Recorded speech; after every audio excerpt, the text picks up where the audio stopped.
Hello viewers, আশা করি সবাই ভালো আছেন, সুস্থ আছেন। আজকের পর্বে থাকছে দারুণ মজার মগজ ভুনা রেসিপি। তো এই রেসিপিতে কিন্তু আমি বলে দেবো কীভাবে মগজটা পরিষ্কার করবেন, তারও একটা টিপস।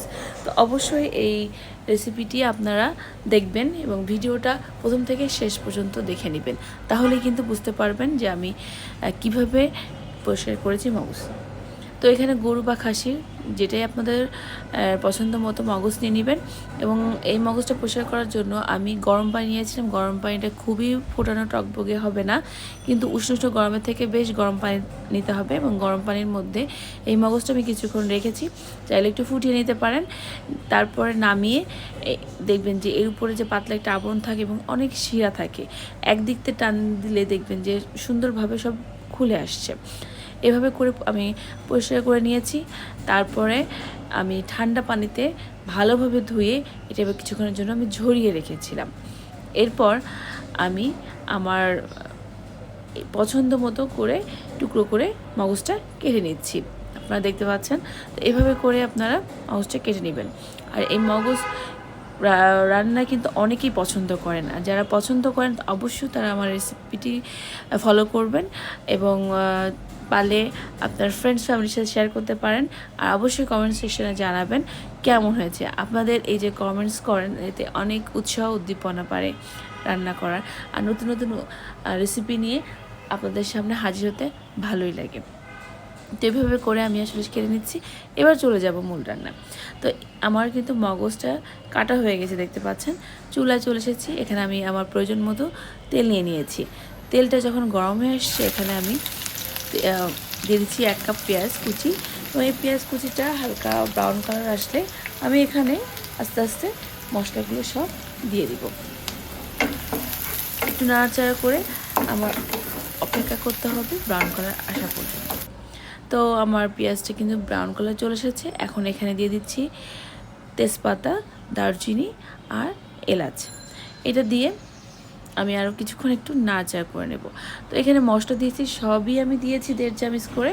এখানে ধনে গুঁড়ো আছে, আদা বাটা, রসুন বাটা এবং জিরা বাটা। এটা দিয়ে আমি এখন একটু নাড়াচাড়া করে নেব। আর এখানে কিন্তু একটু সামান্য পানি অ্যাড করতে হবে, তা না হলে কিন্তু এই মশলাটা পুড়ে যাবে। এই সামান্য পানি দিয়েই আমি মশলাটা খুবই ভালো করে কষিয়ে নিব, যাতে করে আমার মশলাটা পুড়ে আমার রান্নার ঘ্রাণটা চেঞ্জ না হয়ে যায়। এই জন্য আসলে পানিটা দেওয়ার প্রয়োজন হয়। তো পানিটা একটু দিতে হবে মনে হচ্ছে, দিয়ে আমি একটু ভালোভাবে নেড়ে চেড়ে নিব, কষিয়ে নিব। তো এখন এখানে কষানোর পরে আমি দিয়ে দিচ্ছি লবণ। এখানে লবণ দিয়েছি 1 চামচ, দিয়ে দিচ্ছি 1/2 চামচ হলুদের গুঁড়া এবং দিয়ে দিব 2 টেবিল চামচ লাল মরিচের গুঁড়া। তো যারা ঝাল খেতে পছন্দ করেন তারা অবশ্যই আপনারা বাড়িয়ে দিতে পারেন, আর যারা কম পছন্দ করেন তারা কম দিতে পারেন। এটা আপনাদের উপরই আসলে নির্ভর করবে। তো এটা দিয়ে একটু ভালো করে নাড়াচাড়া করে নিব। নিয়ে মশলাটা আমি একটু ঢেকে দিব। মশলাটা কিন্তু ঢেকে দিলে মশলাটার মানে যে সুন্দর একটা ঘ্রাণটা থাকে এবং মশলাটা কিন্তু খুব ভালো ভুনা হয়। তো এখন খুলে দেখাচ্ছি, দেখেন খুব সুন্দরভাবে কিন্তু আমার মশলাটা ভুনা হয়ে গেছে। তো এখন আমি এখানে দিয়ে দিব আরেকটু পানি। এই পানি দিয়েই কিন্তু আমার মশলাটা কষানো হয়েছে। আবার এই পানির মধ্যেই আমি দিয়ে দিব মগজটা, আর এইটা দিয়েই কিন্তু একটু কষিয়ে নেব। কষানোর জন্য কিন্তু আমি আর কোনো বাড়তি পানি দিব না, এই পানির মধ্যেই আমার মগজটা কষানো হয়ে যাবে। তো এভাবে করে একটু নাড়াচাড়া করে নিব মগজটা।